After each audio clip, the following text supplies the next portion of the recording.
I think 99% is Instagram. If I have zero work, I just need to post something.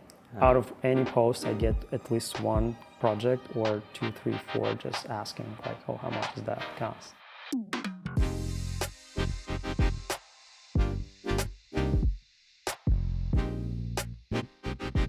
Hi, today I'm in Santa Monica, Los Angeles. I'm going to be talking with Alex, who's a senior colorist here at Color Department. We're going to be talking about his craft as colorist and see some of his very cool work as commercials and music videos. So follow along and we'll check it out. Yeah, this is it. So my name is Alex Ver, and this is the beginning of Color Department. So welcome.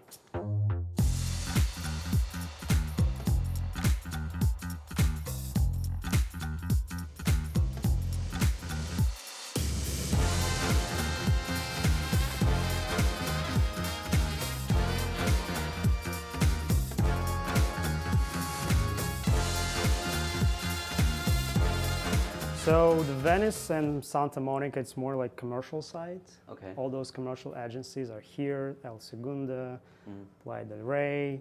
So all the film production mostly in Burbank, Valley, Hollywood. So I'm kind of in between. So you're welcome. This is my room for now. Yeah, and because I came from feature film world, this is kind of get used to. So Yeah, like so my table and my client's couch, and then I see what they see, Yeah. right? So this is the layout that I get used to, like back in Europe. For this layout, I like it better because for me it's important to see what they see. And as I found, like, because even if it's calibrated with professionally as we do right now, it's still some differences. Yeah. And when clients see the big screen, like, and you see your monitor, it might be like confusing sometimes. Yeah. But it doesn't matter. If I will change the room, it will be different layout. I will see, client can sit behind me, so it's totally fine. So do you usually have like the DP next to you, or? It depends. Most of them, because the post-production process, like color grading, it's almost final stage of the process, and most of them just come and sit and say, "Oh, it's so good not to be on set anymore. Just relax," right? So most of them prefer couch. Yeah, okay, just relax get here, some soda, you know, like just watching and talking to me, like, and we can see what's going on. Some of them sometimes come and just check, and you know, maybe some people like to sit here. It's totally fine. It's up. Yeah, because up here you have the best monitor, right? Yeah, this is Flanders Scientific. It's HDR one. I got it specifically for a Netflix show because it's requirement. Yeah, and yeah, so How are you liking it? it's really good, and it's like up to 40,000 grain. Yeah. Okay, so does it go to 4,000? Yeah. Okay. But I've been lucky, and I bought it like week after COVID lockdown or something. So they dropped the prices for 10,000 that day. I was like, oh. So you've been in Los Angeles for 5 years now, grading, or? Tomorrow will be like 5 years when I landed in LA. Okay, nice. 24th. Yeah. And how do you like it? Is it worth being in LA as a colorist, do you think? Yeah, for sure. Yeah, I really like it, and I think there's so many cool, great colorists here. So the level is really like, the bar is really high. Being in LA and just meet all those great colorists as well. Like sometimes, like, or randomly, you can meet someone like from industry, like big colorists. You can talk to them, you can chat to them, you can just grab a coffee with them. Most of them really open to that. That's nice. Okay, how you made this film? Like you said, oh, I use this grain, I use this lot, blah blah blah. It's like that. So. Do people say if they use a lot, or is there like they're like yeah? You don't even ask, right? No. You're like, which one do you use? Like some made because like, oh, it's some Kodak or you know, like some Fuji or whatever. But some of them just use like resolve lots. And with the big names use like those lots and resolve grain as well. Yeah. For like big productions, right? Is there like a specific look that you're seeing a lot of right now here in LA? I don't see like specific look, but I see like some colors tend to one look and some to another. So the client can choose, right? Yeah. Some really make like really beautiful, like colorful, really like soft, right? And other ones make like more like moody, contrasty, like crunchy stuff. So me personally was always lean to like like film look, like more like that drama film, like aesthetic, like mood dark, like cyan or something like that. So, and most of the time, client came to me like, "Oh, can you make this commercial the same like as you made this movie, like moody and like that stuff?" So you feel you have like a specific look that the clients are coming for when they come you kind of get used to some stuff. Like I know how to like take out some juice from the image with contrast and like some techniques. So that's what I'm trying to do. So that's at least I show client like we can be this way or that way, some variations, right? And sometimes like, oh, we have reference. If they give me a reference, I'm going to that direction, right? Yeah. Yeah, so how do you usually like approach a project? Is it do you ask for reference all the time, or do you just start playing with the footage yourself to see, or? Sometimes clients say like, we don't want to give you any reference. We have one, but we don't want to give you any one. We just want to see what you're gonna do, what right? You're gonna do with like the footage, first, and then they sometimes, like most of the time, they say, okay, well, like this, and this. And if something like not really off, but like they go, okay, we'll like it, but we probably want to see like this more. Because like if they did, sometimes they don't give you any reference, you made a grade, but then you understand they send you a reference. Finally, it's totally different. And I said, well, why didn't tell me in the beginning, right? Yeah. So you kind of, this means like you're kind of wasting time a little bit, right? Yeah, for that. It's so like a little game you play with them. Yeah, but most of the time it's like, oh, okay, we trust you, just give me something like you think. Because when I see the footage and you have enough experience and just apply your like techniques and lots and see what's going on, because any footage reacts differently, exactly same workflow.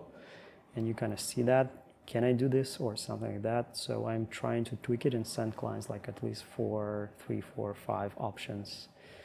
Okay. How it can might look. And I said like, which one represents better your vision? Just let me know and we can tweak after that. Okay, so you select like a hero still that you're gonna be like, I'm making 4 different versions of this as a first reference for you to show. Yeah, when I got a string out or like project itself, I'm first myself, I go and just make markers and see some hero shots. And it should be like perfect conditions, no flares, nothing, like no windows or something like that. It should be like beautiful wide, beautiful like middle and just close up.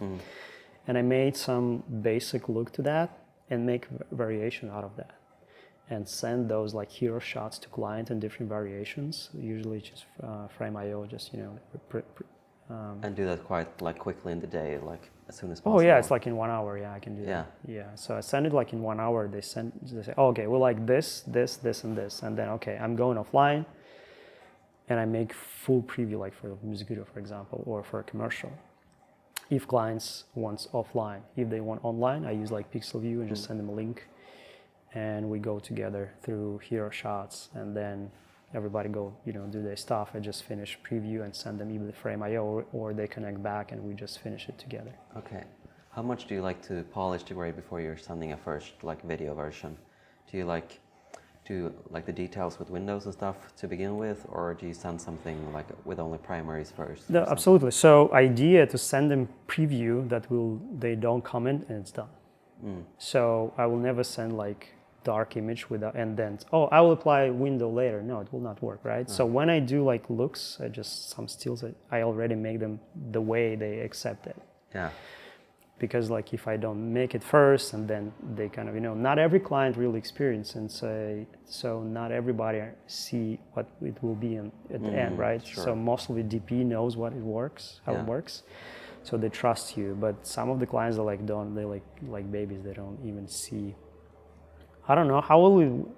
Is it grain or what is that? It's a noise. What is it? Like something like that. So the idea to make it finished product and send it to them, so they might have few notes. Like today in the morning, I made my first preview, and they send me notes. I make my tweaks, send it back, and they said, "Okay, no, your first or version, perfect. Just send it that." So technically I spent 15-20 minutes more to tweak it, but it was they decided to get the first version. To go back to the first one. Okay. Yeah. So but for me it's like, okay, it's done. So in 2 hours I graded like music video, send it, they accept it, done. So I go to the next project. Okay, nice. Yeah. Instead of saying like, okay, we'll fix this later and like giving all these special notes, just like this is something that I'm happy with. Yeah, sometimes it's just if I send like first preview or stills, I said like, okay, we can talk about contrast or saturation, whatever you want to do. Just let me know. I'll make it. But this is the direction we might go, and this is, I think, good for this video. Okay. Yeah. Interesting. Very nice. Yeah. How did you get the work that you have today? So I think 99% is Instagram. Instagram. Yes, okay. And maybe that 1% or okay, let's do like 90. It's Instagram, and 10% is like it's just spreading the word. Just people just passing my name and just call me back. Yeah. Yeah, because you have almost 10,000 followers, right? Yeah, it's like I'm like yeah.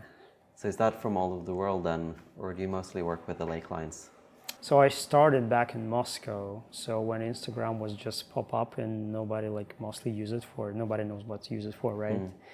And I started posting Instagram and started posting like Facebook groups and stuff. So some DPs from Europe saw my Facebook page or like, the groups, oh, let's do a music video together, or like, let's do this or let's do that. So that's how I get like international clients.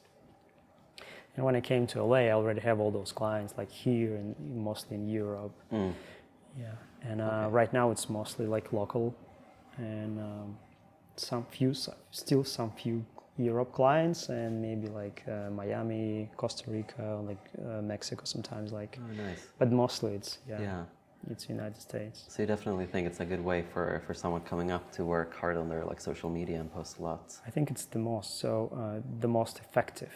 So if I have zero work, I just need to post something. Out of any post, I get at least one project or 2, 3, 4 just asking like, oh, how much does that cost? Oh, nice. So I every time I see this, relationship, like you post it and people start acting. Yes, that's how it works. Okay. You kind of pop up. Yeah. So my philosophy is just because there's so many people doing so much work and trying to do something. So for me, it's like that periscope, like from the boat, like boom, you just, okay, I'm here at least, right? And same with me when I'm just scrolling in the morning, Instagram, like, oh, it's a cool project. Who did that? Oh, this guy. Okay, just follow this director or this DP, like, or just start chatting. Oh, they want to make a coffee. Oh, yeah. So that's how it works because just everybody lives in their own bubble anyway, right?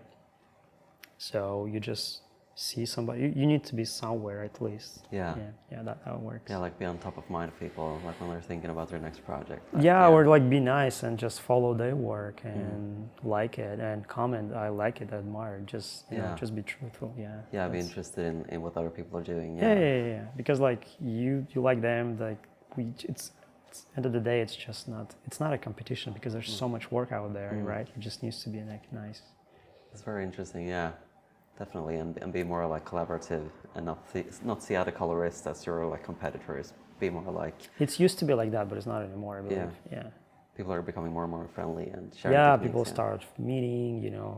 Share some secrets, or like literally yesterday, I just called some people from and just like, oh, how you do this, or how you do. I have this problem. Like, what do you do with these files or like these renders?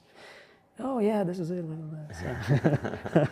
Nice. I guess like if you would like someone that's coming up and want to learn more and get into more like paid work and grow as a colorist, is it only like getting those hours in like with DPs and just like working hard, or what are your like your tips for someone that want to take their grading to the next level?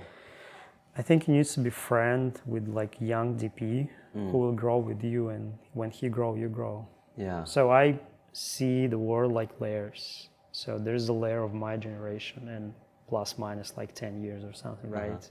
There's like a layer of like really big guys like Spielberg, and his people like.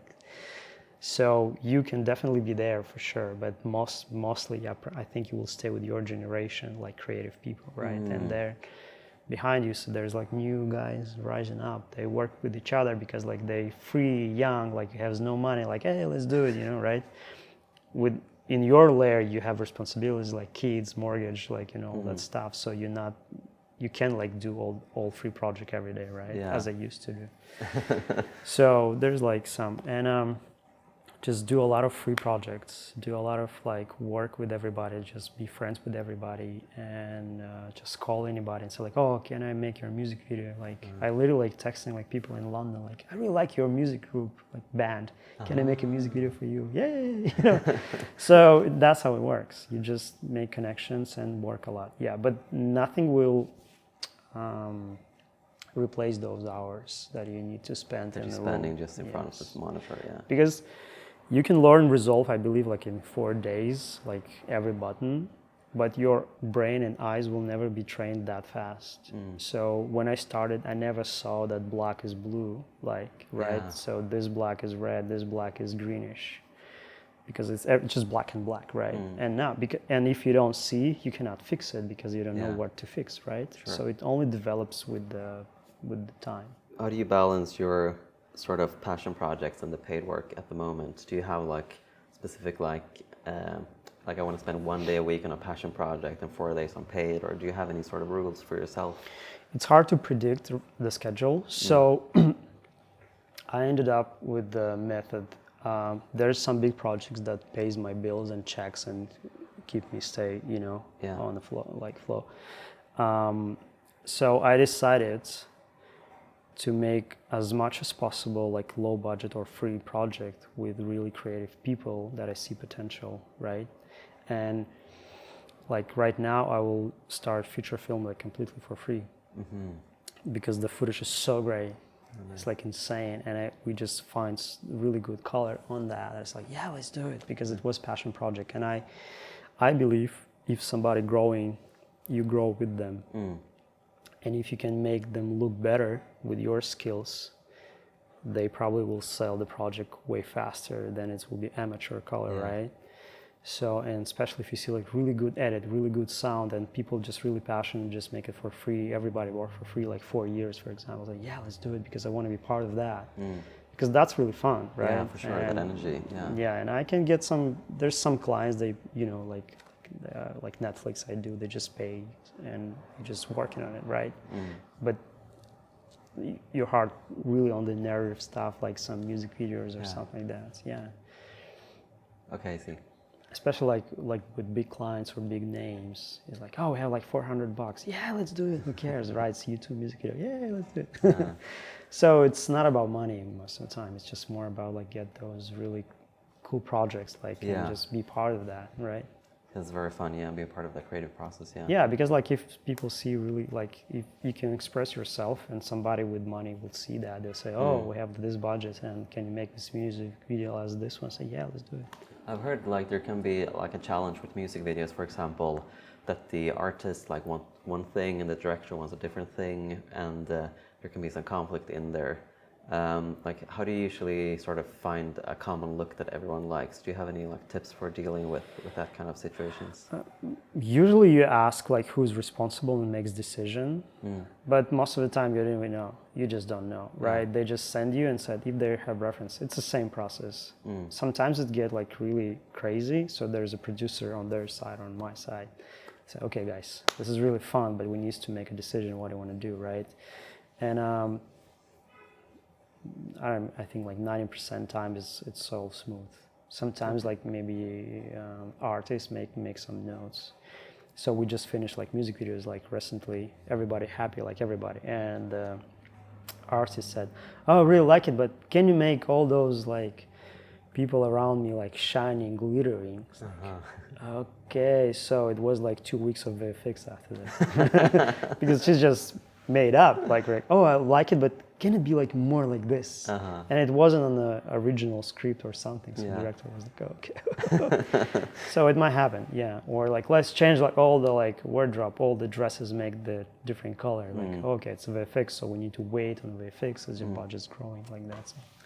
Okay, but in your experience, it's been smooth and everybody like. Oh yeah. Like music videos, like 1 day maximum. Which is yeah, in and out. Yeah. And what do you think are the benefits of having like your own place versus working for like a bigger company? Because you have a background at Company 3, right? Yeah. So there's always like up and downs, right, in every situation. So being like a freelancer, it's for me it's like flexibility on the schedule. It's way more money for sure. Yeah. I think that's it. And you're like investing in your own name, right? And you can work with cool people like for any rates, so you don't have to ask anyone, should you take this or not? You make decisions. Do you want to work on this project or no, right? Yeah, you can do you want to stay whole night today or no, right? Or if your kid needs like go to like see the doctor, you can just, okay, let's go, right? And just, it really depends. And it's really Do you think it's good to start like at a company and then go freelance? I believe it's all about your age, right? Okay. If you right after school, it's amazing if you can go and jump and be intern in like big company, because you will learn so fast, so many people like right away, and you can spend like you have no kids, no responsibility. You just have like right, and you can live there, right? And in 7-8 years, like LA thing, you can be like assistant or like or a colorist there. So you kind of build your yourself there. I have a story like when there was a shoot in Italy, right? And there was like lunch break, and suddenly they brought all the tables together, make like blank white sheets, like put like grapes, wine, and the cheese, like everything, like bread, like, and some people, why are you doing this? Not from Italy, there's like not even from Europe. They're like, why are you doing this? It's so cool. Like, the work is our life, right? So why we need to live? We live with the work, so we just need to enjoy it, because this is a process. This is our life. Yeah. So what's to spend and just get some little cookies if you can just, lunch break, everybody like. And everybody's a big family together. Yeah, and what I see right now, like most of the people just calling, like this year especially, people just call like, oh, let's go make a coffee together or just brunch or something like, and people start, communicating better. And what I hear mostly this year, people say, okay, I'm looking for friends. Yeah. Friends who work with, because friends are loyal. Yeah. And if something happens on the set, it will happen for sure. Yeah. But if you are friends, your friend will never throw you under the bus on the set. Yeah, you're a team on set. Yeah, like even if you know somebody's wrong, right? Like your friend, like from your team was like, I don't know, let's talk, right? It's nothing like they're not against each other. They're against somebody else. Against the right? challenge or the obstacle. Yeah. Yes. Okay, so is that thing people coming out of COVID maybe and want to have like these close relationships again, maybe? Yeah. So the friend of mine, the GP, he said like, I make a commitment to meet every week with at least somebody for coffee or lunch, just for fun, just to know people, not to ask any work, nothing, just get to know people. And I was like, oh, it's interesting. And another friend of mine, and he made like a really expensive screening on the rooftop here in LA for his short film. And I said it was really expensive, but he said, I see it as an investment. If at least I have 15 friends out of those money that came to my screening room, I'm happy. That's it. Yeah. Yeah. I think it's underestimated. And Definitely. when I was young, I didn't think this way. You were just doing like your own thing. Yeah, like why you send me like this? It looks bad. Like there's like you was more rejected probably to people you don't know, right? Because like you're busy and you think you're cool, like like. But now it's way different, Now like anything comes to you, like, oh, it's so great, thank you so much you came to me, like let's do something together. Even if you just go away after that, like that's totally fine. But at least today you came to me, just let's make something. And you can have like a connection with another person. Today. Yeah, you start more saving people, not like spreading, like. I don't know how to explain. That's the thing. It's all about, as my friend told me, like, make friends, no enemies. It's always like that. Just be nice. No, I think this has been super helpful. Yeah. Thank you so much for meeting me. Yeah, thank you. Yeah. So good.